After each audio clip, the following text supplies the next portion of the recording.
तो आज हम शुरू करने वाले हैं इंडियन हिस्ट्री, भारतीय इतिहास को। आप आज जानेंगे कि भारतीय इतिहास को हम कैसे पढ़ेंगे, उनकी शुरुआत कैसे करेंगे। इसके पहले वीडियो में हम लोगों ने मानव के इतिहास, मानव के उद्भव के बारे में पढ़ा था और साथ ही इस बात को भी जाना था कि इतिहास क्या है, उसका अर्थ क्या है, उसका सर्वप्रथम प्रयोग किसने किया, सर्वप्रथम इतिहास किसने लिखा, वो कौन सी पुस्तक है जिसमें इतिहास शब्द का पहली बार जिक्र किया गया और यह शब्द जो है किस वर्ड से लिया गया। ये सारी बातें हम लोगों ने पीछे की वीडियो में देख लिया है। आज हम लोग इंडियन हिस्ट्री की बात करेंगे। मानव इतिहास जब से जन्म लेता है तब से ही हमारे इतिहास का भी निर्माण शुरू हो जाता है। तो हम जब इंडियन हिस्ट्री की बात करेंगे, भारतीय मानव इतिहास की बात करेंगे, तो हमें इसे पढ़ने के लिए सबसे पहले सुविधाजनक भागों में बांटना पड़ेगा। क्योंकि इंडियन हिस्ट्री जो है वह 3 भागों में हमारा बटा हुआ है।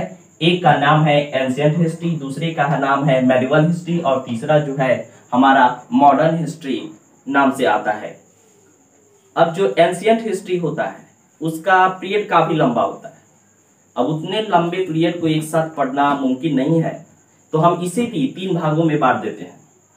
एक को प्री हिस्ट्री कहा जाता है, दूसरे को प्रोटो हिस्ट्री और तीसरे को हिस्ट्री कहा जाता है। प्री हिस्ट्री जो होता है उसे हिंदी में प्रागैतिहासिक काल कहा जाता है और इसे ही स्टोन एज या पाषाण काल कहा जाता है।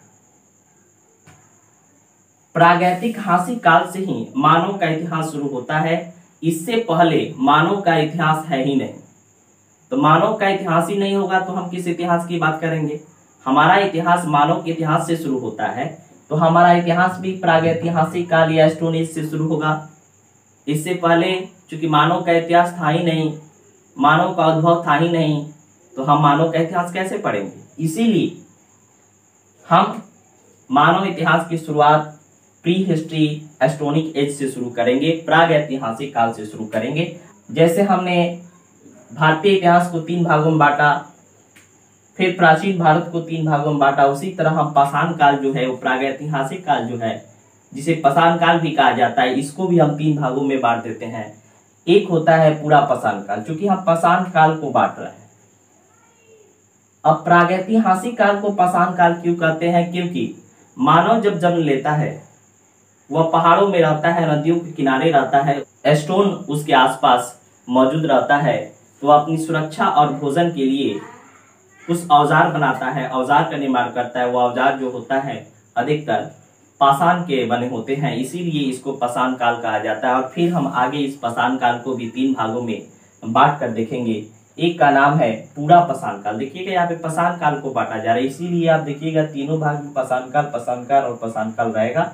बस उसके आगे जो है प्रीफिक्स, उपसर्ग जिसे कहेंगे, वह चेंजेज हो जाएगा, जो पता चलेगा, जो बताएगा कि आपको ये तीनों का अलग अलग काल विभाजन है। क्योंकि बहुत सारा काल विभाजन होता है, आप इसमें नहीं फंसे, इसके लिए इस बातों को मैं थोड़ा डीपली बता रहा हूँ। पाषाण